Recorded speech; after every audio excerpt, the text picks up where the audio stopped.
Hi, it's Fies Tarot. Hello, Gemini placements. Okay, this is Shore, Money, and the person on your mind reading. Okay, so titingnan natin in general anong meron pagdating sa kaperahan mo, sa trabaho, yan, business. Okay, and syempre yung person on your mind.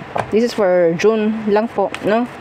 So, tingnan natin. Again, before tayo mag-start, kung hindi ka pa nakapag-subscribe, please do subscribe and hit the notification bell para lagi po tayo maging updated sa mga pangyayari pa lang. And yes, kung may tanong pagdating sa private reading, just message me sa akin pong FB page for more info. Ganun rin pagdating sa ating mga items. Okay? So, protection from evil eye. Yeah, meron tayong ring. Meron tayong necklace. So, yung necklace natin is ganyan. Okay? Pwede siya sa lalaki. This is unisex, by the way. So, meron siyang blue stone doon sa gitna. Okay? And, syempre, yung ating dalawang sample ng bracelet. So, isang garterize. Ito yung garterize natin. Ganyan yung pendant niya. Okay? And ito yung adjustable. Ito po yung merong initial, ha. Available siya sa red string. Okay? So, ito yung na-adjust. And, syempre, pagdating sa love and money. So, ito na siya. Si love and money bracelet with citrine stones. Yung citrine po is money magnet. Okay? Pang magnet, oo, ng pera. And yes, kung ikaw ay lalaki, kung gusto mo nito, pwede mo siyang ilagay sa red pouch.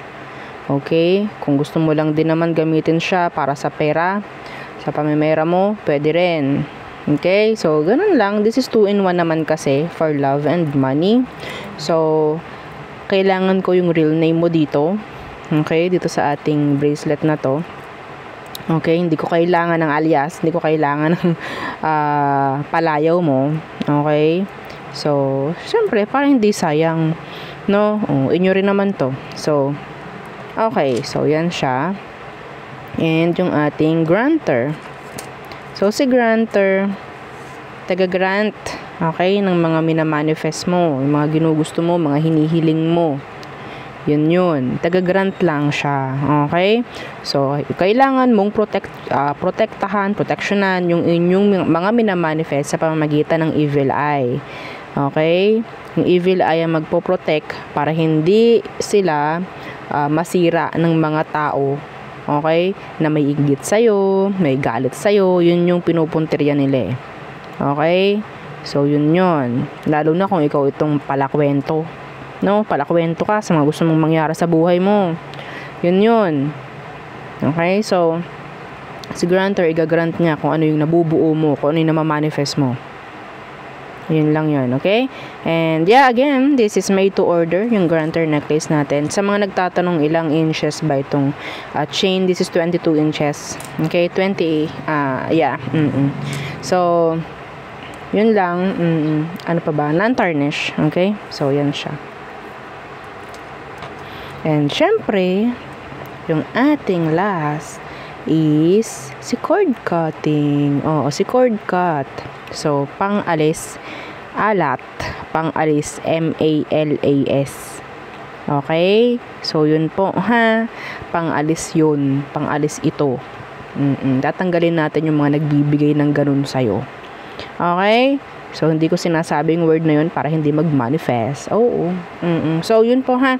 Again, kung may mga tanong, just message me sa akin pong FB page. For more info, iwasan sa comment section magtanong. Baka mamaya ang sumagot sa inyo ay mga scammers. Okay? Hindi kami nasagot sa comment section. Okay po? Kahit sabihin yung kapangalan pa namin, mayroon pong mga nagaya ng page namin. Ha?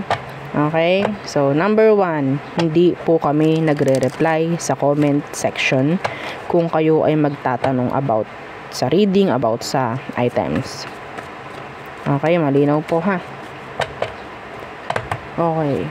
Pero kung tatanungin mo ko kung anong ulam ko, sasagot ako doon. O, diba? Kung kumusta lang naman yan, sasagot tayo dyan. Anyway,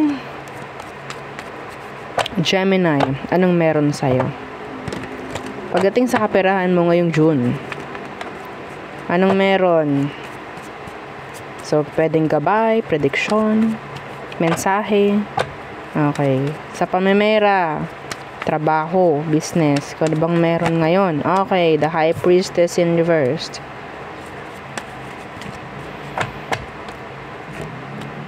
Okay, may narinig ako, may mariresolve. Okay, may mariresolve. Siyempre, this is pera. Okay. So, some of you, may makakapagbayad or may magbabayad sa'yo ngayong June. Sabihin natin yung energy is makakasurvive tayo sa pamemera ngayong June. Okay? Some of you may darating na tulong financially. Yeah. May darating na tulong kahit hindi kayo magsabi. May o-offer na ng help. May mag-o-offer na, okay, sige, kung gusto mo, pahiramin kita or what. Mga ganyang bagay.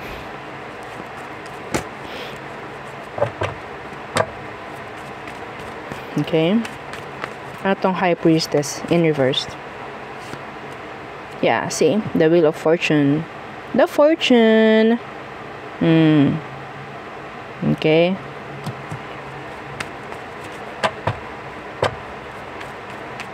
That's nice. That is nice. Iba sa inyo, there's new plans. New plans. Sabihin natin may mga projects. Yan. Na pwedeng maging okay. So, what else for Gemini? Ten of Cups. The Sun. So, okay. So, some of you, hindi ko nakikita ng regarding pera to.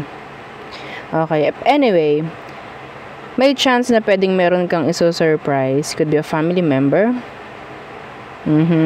Parang meron kang iso-surprise. So, siguro, meron kang ibibigay. So, pwedeng maglalabas ka ng pera nun. Ayan, Six of Pentacles. May magbibigay. Meron ako dito nakikitang travel. So, some of you pwedeng gumastos pagdating sa travel ngayong June. Together with your family, relatives maybe, friends. Okay? Yeah.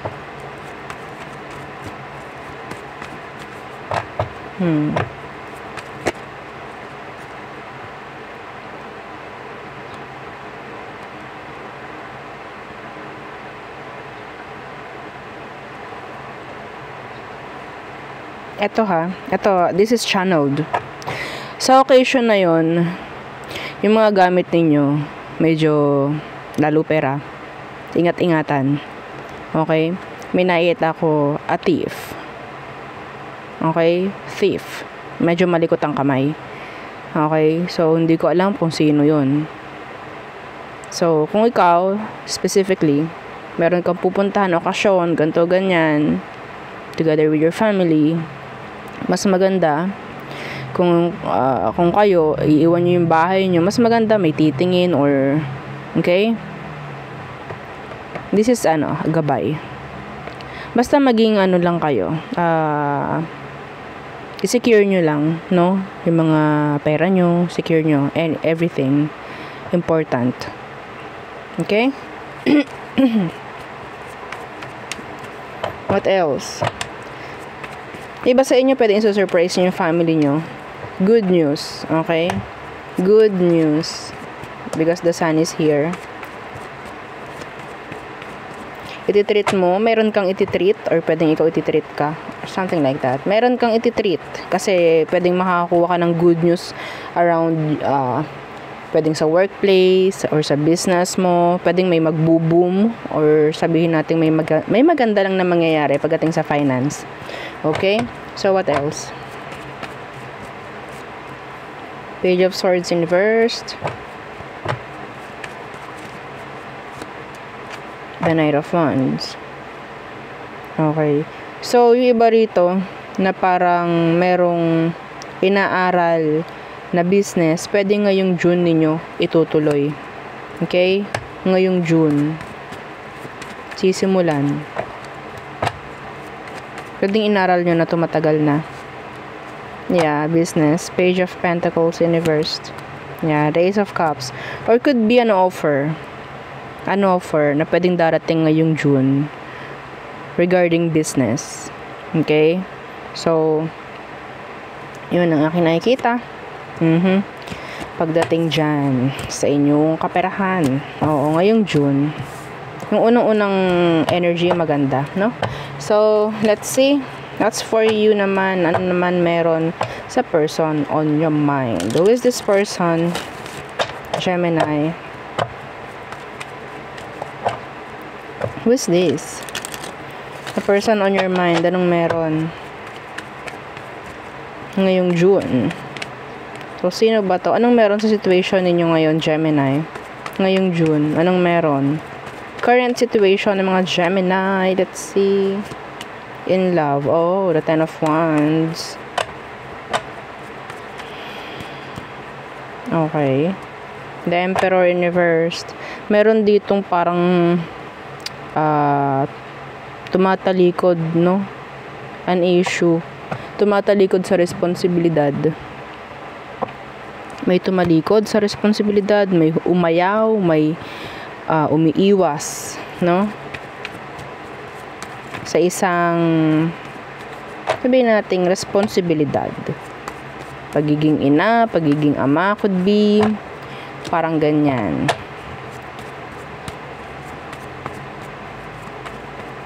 Meron din ditong energy na parang may pagkatamad eh. Hindi ko alam. Na? So, somebody is like, parang nagiging burden na. Nagiging burden. Pabigat. Pasakit. So, let's see. Ano ba ang... Ano bang meron sa kanya? Sino to? The Three of Pentacles. Na third party, the Lovers Universe. Ito yung taong mahilig magplano pero hindi naman tinutupad yung mga plano. Nasa third party connection yung iba.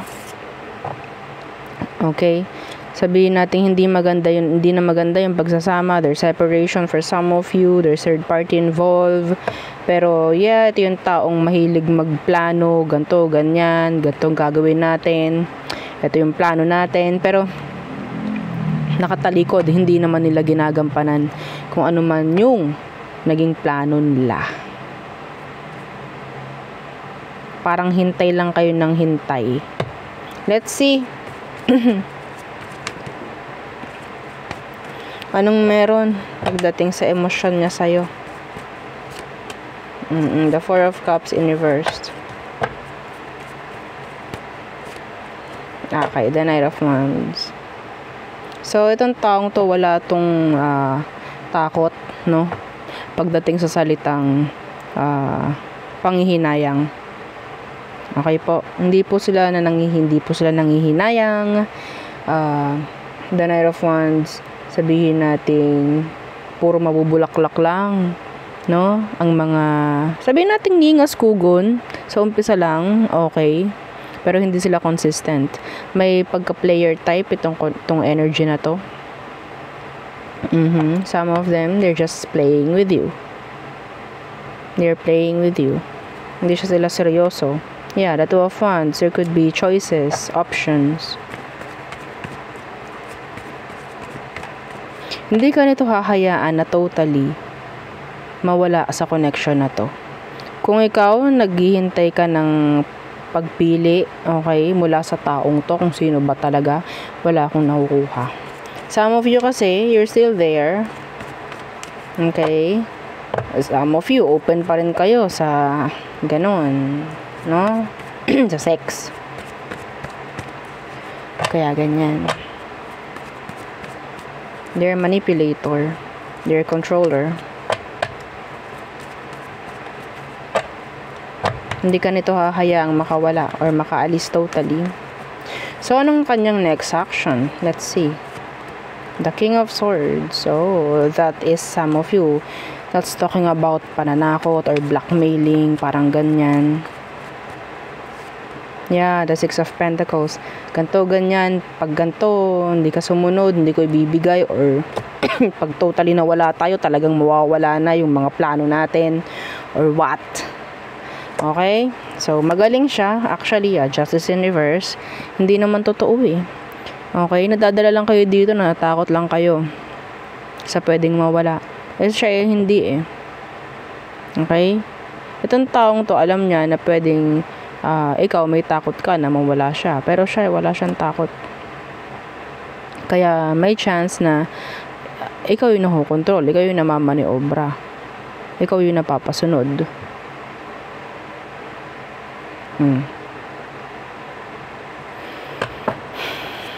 This is pananakot, Gemini.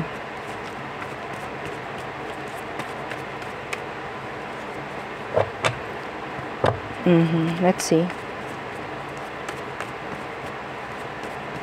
Hindi ka na gano'n na umaasa rito, sa totoo lang. The Lovers in Reverse. Hindi ka na gano'n na umaasa kasi alam mo na eh. Alam mo na parang wala naman talagang aasahan. Pero magaling siya eh. Magaling, sabihin natin, alam nila kung paano ka ulit mapapabalik sa pagtitiwala. Okay? So, let's see. Anong advice for you, Gemini? Days of Wands. The Hanged Man. Huwag mong hayaan yung sarili mong umaasa lamang. Okay? Oo. The Empress in Reverse. Huwag mong hayaan yung sarili mong umaasa lamang. Magkaroon ka ng sarili mong growth, improvement, progress. Para hindi kayo, sabihin natin lalo na dyan sa iba sa inyo na alam ng taong to ay umaasa ka na lang sa kanya. Some of you may anak kayo eh. Magkaroon ka ng sarili mo na pinagkukunan ng pera para hindi ka makontrol or matakot dito sa taong to. Okay?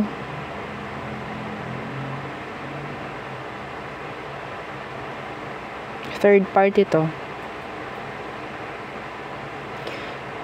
Pwedeng ikaw yung third party, Gemini. Pwedeng ikaw yung third party. Kaya umaasa ka. Okay? So, mas maganda magkaroon ka ng sarili mong plano.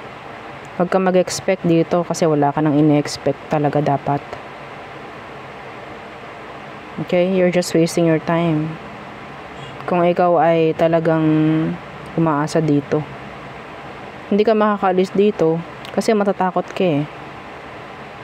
Alam niya na natatakot ka kung sakali man naalis ka at alam niyang wala kang pagkukunan or what, wala kang ipang bubuhay sa anak mo or what, then yeah, wala kang source of income. Yun ang mga nakikita kong panlaban nito sa'yo. Okay? Breadcrumb lang ang binibigay nito eh. So, hindi naman siguro ikaw ibon, no? Para mugmug lang ay ibigay. So, yeah, magkaroon ka ng sarili mong plano, magkaroon ka ng sarili mong ganap sa buhay para hindi isipin ng taong to nakadepende ka lang na nakadepende. Okay? Kasi, yun nga, alam niya, kaya ka pwede niyang kontrolin kasi siya yung nagaganyan sa'yo, nagbibigay or bumubuhay sa'yo, mga ganung bagay ba. That's specific, not for all. So, let's see. Aries through Pisces. Aries through Pisces. Aries, they're inconsistent. Taurus, they still love you. They still want you. You're their best option. Gemini, they want drama. Cancer, they're cold and detached. Leo,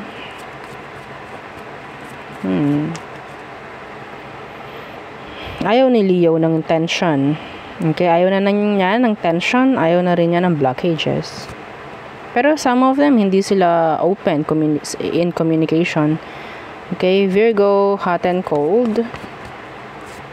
Libra, you're not finished. Oo, hindi pa kayo totally done ng Libra na to.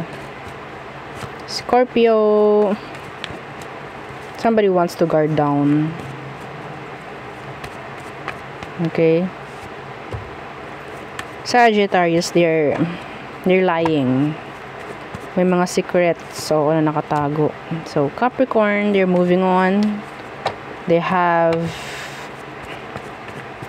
parang to take action. Parang may mga plano si Capricorn. Aquarius, they want commitments. They want you. Some of them, they want to have baby with you. Pisces, so they're self-centered. Hindi nila iniisip yung mararamdaman mo. Puro sila lang. Okay, or sabihin natin puro pera lang din. So there, yun ang aking reading for you. Gemini placements. Again, please don't forget to like, share, and subscribe. And follow our FB page and yung ating second YouTube channel na nasa description box below. Love letter. Andyan po, hanapin yun lang kung kayo nanonood sa YouTube. So again, thank you. Goodbye.